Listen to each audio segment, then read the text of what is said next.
కంప్యూటర్లు కనిపెట్టక వందల ఏళ్ల ముందే మన ప్రాచీన తెలుగు కవులు పద్యాల కోసం అదే జీరోస్ అండ్ వన్స్ లాంటి ఒక బైనరీ కోడింగ్ వాడారని తెలిస్తే ఆశ్చర్యం కలుగుతుంది కదా.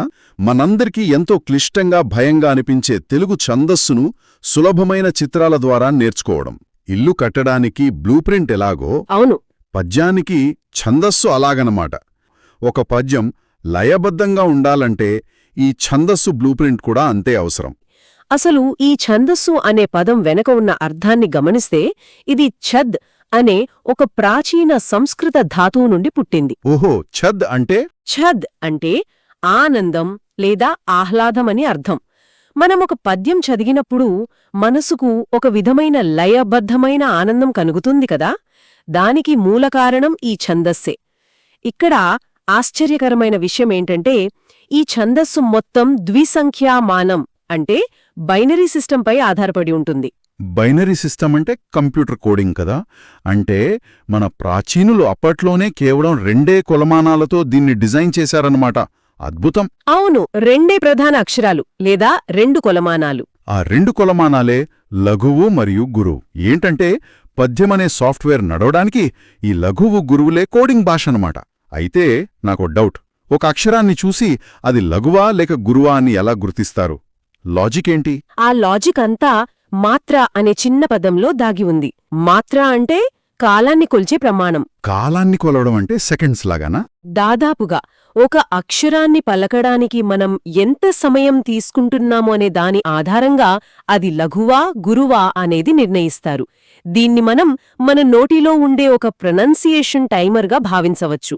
ముందుగా లఘువు విషయానికొస్తే ఒక కన్ను రెప్పపాటు కాలంలో పలికే అక్షరాలన్నీ లఘువులు కదా. అవును, లేదా మనం చిటికి వేసినంత తక్కువ సమయంలో పలికేవి. అంటే ఇక్కడ టైమర్ కేవలం 1 యూనిట్ మాత్రమే తిరుగుతుంది.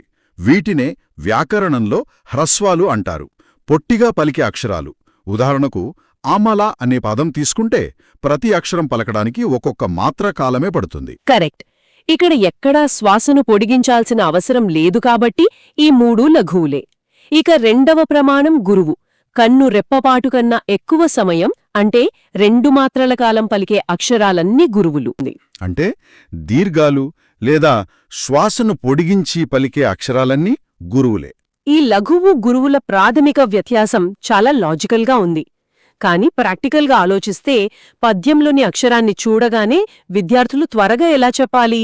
ప్రతిసారి ఇలా చేత్తో చిట్కలు వేస్తూ కొలవలేరు కదా. హహా, లేదు, కొలవలేరు. అక్కడే మనకు వ్యాకరణ నియమాలు సహాయపడతాయి.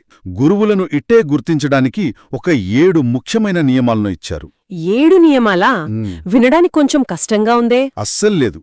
వీటిని గుడ్డిగా బట్టిపట్టాల్సిన పనిలేదు. ప్రతి నియమం వెనుక మన నోటి కదలికలు ఎలా పనిచేస్తాయో అర్థం చేసుకుంటే సులభంగా గుర్తుండిపోతాయి. సరే, ఆ 7 నియమాలను ఒకసారి సౌండ్ సైన్స్, అదే ధ్వని శాస్త్రం కోణంలో చూద్దాం. నాకొక ఐడియా దొరుకుతుంది. ఈ గురువులనేవి ఒక ఎక్స్క్లూజివ్ క్లబ్లోకి వెళ్లడానికి స్పెషల్ పాస్ ఉన్న విఐపీలనుకుందాం. విఐపీ పాస్ బావుంది. ఆ పాస్ లేని సాధారణ అక్షరాలన్నీ లఘువులు. మరి ఏ అక్షరాలకి ఈ పాస్ దొరుకుతుందో చూద్దాం. మొదటిది దీర్ఘాలు, కా, చే, పి లాంటివి. ఇవి సహజంగానే ఎక్కువ టైం తీసుకుంటాయి కాబట్టి ఇవి గురువులు. ఇక రెండోది, మూడోది మీరు చెప్పండి. రెండవది సున్నాతో కూడినవి, మూడవది విసర్గతో కూడినవి. ఒక అక్షరం పక్కన్న సున్నా ఉన్నా అంటే సం, భిం లాంటివి, లేదా విసర్గ ఉన్నా అంటే చహ, దు లాంటివి, అవి గురువులవుతాయి. దీని వెనక లాజిక్ ఏంటి? చాలా సింపుల్. కా అని పలకడానికి పట్టే సమయం కంటే కం అని పలకడానికి ఖచ్చితంగా ఎక్కువ సమయం పడుతుంది కదా. పెదవులు మూసుకొని ముక్కు ద్వారా ఆ నాసికాధ్వనిని పలకడానికి ఒక మైక్రోసెకండ్ అదనంగా కావాలి. అబ్బా, అంటే మన శ్వాస తీసుకునే సమయం కూడా అక్షరాల వెయిటేజ్ని పెంచుతోందన్నమాట. విసర్గలో కూడా గాలిని బయటకు వదలడానికి టైం పడుతుంది. అందుకే అవి గురువులు. అంతేకదా. ఇక 4వ నియమం చూస్తే పొల్లు హల్లులతో కూడినవి, అన్, నన్ లాంటివి. ఇక్కడ కూడా ఆ నన్ శబ్దాన్ని పలకడానికి నాలుక అంగిలికి తాకి కాస్త అదనపు సమయం తీసుకుంటుంది. సో అవి కూడా గురువులే. ఇక 5వ నియమం ఐ, ఔలతో కూడినవి అంటే మై, చౌ లాంటివి. ఈ 5వ నియమంలో కూడా మంచి లాజిక్ ఉంది. ఐ అనేది వాస్తవానికి ఒకే అక్షరం కాదు. ఆ, ప్లస్ ఈ కలిస్తే వచ్చే శబ్దం. 2 శబ్దాలు కలిశాయి కాబట్టి డబుల్ టైం పడుతుంది. అందుకే గురువులు.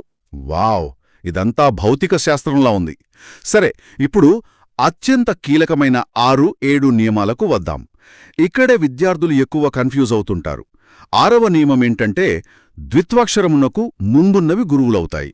అవును, ఒక హల్లుకు అదే హల్లు ఒత్తుగా రావడం ద్విత్వాక్షరం కదా. కరెక్ట్. అలాగే 7వ నియమం సంయుక్తాక్షరమునకు ముందున్నవి గురువులవుతాయి. ఒక హల్లుకు వేరొక హల్లు ఒత్తుగా వస్తే అది సంయుక్తాక్షరం. ఉదాహరణకు అద్దము అనే పదంలో ధ అనేది ద్విత్వాక్షరం. దానికి ముందున్న ఆ గురువవుతుంది. అలాగే కల్మషం అనే పదంలో ల్ మా అనేది సంయుక్తాక్షరం. దానికి ముందున్న క గురువవుతుంది. ఇక్కడే నాకో పెద్ద సందేహం. ఆ ఒత్తున్న అక్షరం గురువు అవ్వకుండా దాని ముందున్న అక్షరానికి ఎందుకు విఐపి పాస్ వస్తుంది? కొంచెం వింతగా లేదు? వింతగా అనిపిస్తోంది కానీ ధ్వనిశాస్త్రం ప్రకారం ఆలోచిస్తే ఇందులో పెద్ద సైన్స్ ఉంది. ఒకసారి అద్దము పదాన్ని నెమ్మదిగా పలికి చూడండి. సరే, అద్దము.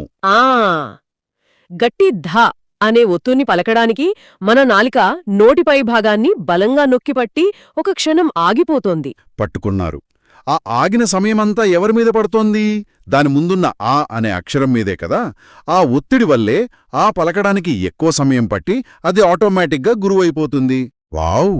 నిజంగా ఇది కేవలం వ్యాకరణం కాదు, హ్యూమన్ అనాటమీ. వొకల్ కార్డ్స్కు ఒక క్లిష్టమైన అక్షరాన్ని పలకడానికి కాస్త ప్రిపరేషన్ టైం కావాలి. ఆ టైం కాస్త ముందున్న అక్షరం మీద పడుతుంది. అద్భుతమైన విశ్లేషణ. ఈ 7 నియమాలలో ఉన్నవి మాత్రమే, అంటే ఈ 7 విఐపి పాసులు ఉన్నవి మాత్రమే గురువులు. ఇవి కాకుండా మిగిలిన అక్షరాలన్నీ ఖచ్చితంగా లఘువులే. నియమాలు, వాటి వెనుకున్న సైన్స్ బాగున్నాయి, కానీ ప్రాక్టికల్గా వీటిని వాడటం ఎలాగో చూద్దాం. విద్యార్థుల కోసం అభ్యాసం ఒకటిచ్చారు. పదాలను విడదీయడం. మొదటి పదం సరళ. దీన్ని విడదీస్తే స ర ళ. ఇందులో ఏ అక్షరానికి విఐపి పాస్ లేదు.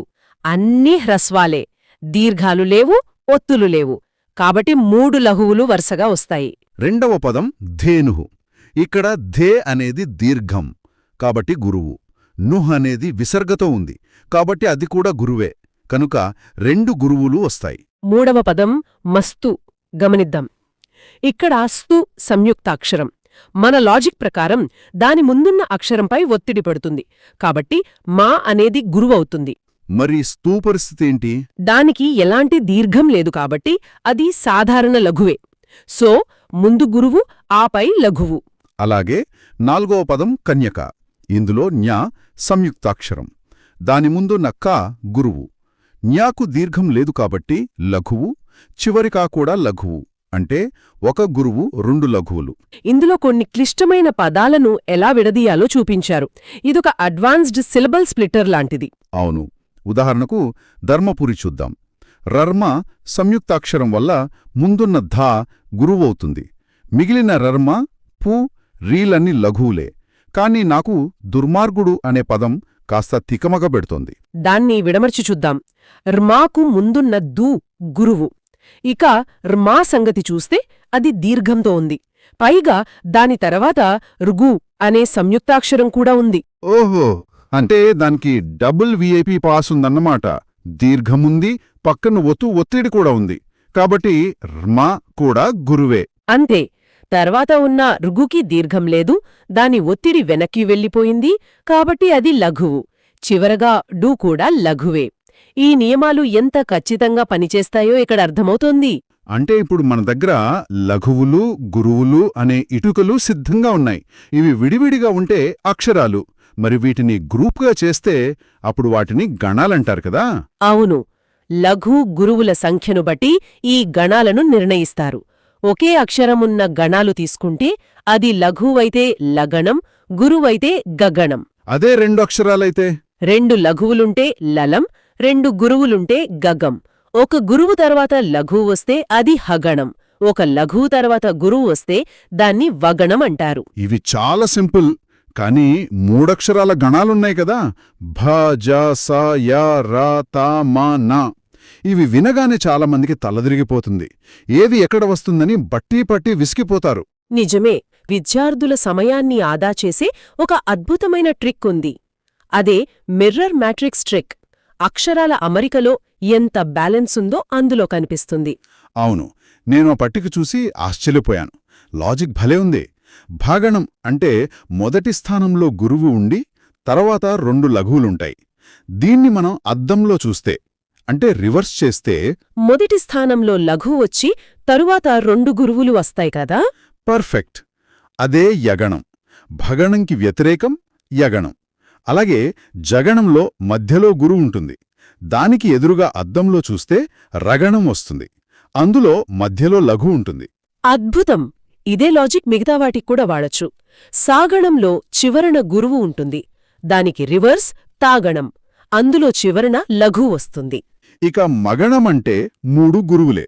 దీనికి పూర్తిగా రివర్స్ 3 లఘువులున్న నగణం. అంటే విద్యార్థులు కేవలం భ, జ, స, మ అనే 4 గణాలు గుర్తుపెట్టుకుని వాటికి అద్దం పెట్టి మిగతా 4 రాసేయవచ్చు. సూర్యగణాలు 2 ఉంటాయి. నగణం, హగణం. ఇంద్రగణాలు 6 ఉంటాయి. నల, నగ, సల, భ, ర, ట. ఇక చంద్రగణాలు 14 ఉంటాయి. సరే, ఈ నియమాలన్నీ విన్నాం కదా. నేను ప్యాటర్న్ చెప్తాను, మీరు గణం పేరు చెప్పాలి. ఓ తప్పకుండా, అడగండి. ఒక లఘువు, ఒక గురువు. ఏ గణం?